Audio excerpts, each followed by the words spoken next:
আনন্দ উৎসবের রেশ কাটতে না কাটতেই নেমে এলো শোকের ছায়া। বিয়ের অনুষ্ঠান শেষে নববধূকে নিয়ে বাড়ি ফেরার পথে নীলফামারীতে নিয়ন্ত্রণ হারিয়ে খাদে পড়েছে একটি মাইক্রোবাস। এতে ঘটনাস্থলে প্রাণ হারিয়েছে 7 মাসের শিশু জীবন ও এইচএসসি পরীক্ষার্থী রিয়াদ ইসলাম।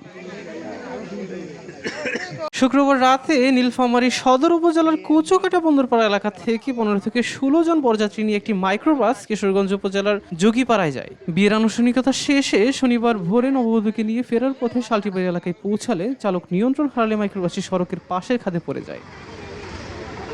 দুর্ঘটনার পরপরই স্থানীয় বাসিন্দারা ছুটে এসে আহতদের উদ্ধার করে হাসপাতালে পাঠান। এ দুর্ঘটনায় ঘটনাস্থলে 7 মাসের শিশু জীবন ও এইচএসসি পরীক্ষার্থী রিয়াদ ইসলামের মৃত্যু হয়। আহত অন্তত 12 জনকে উদ্ধার করে রংপুর মেডিকেল কলেজ হাসপাতালে ভর্তি করা হয়েছে। তাদের মধ্যে কয়েকজনের অবস্থা আশঙ্কাজনক বলেও জানা গেছে। খবর পেয়ে পুলিশ ও সংশ্লিষ্ট কর্তৃপক্ষ ঘটনাস্থলে পৌঁছে দুর্ঘটনার কারণ অনুসন্ধান শুরু করেছে। একটি আনন্দঘন বিয়ের অনুষ্ঠান থেকে ফেরার পথে এমন মর্মান্তিক দুর্ঘটনায় শোকের ছায়া নেমে এসেছে দুই পরিবার সহ পুরো এলাকা জুড়ে।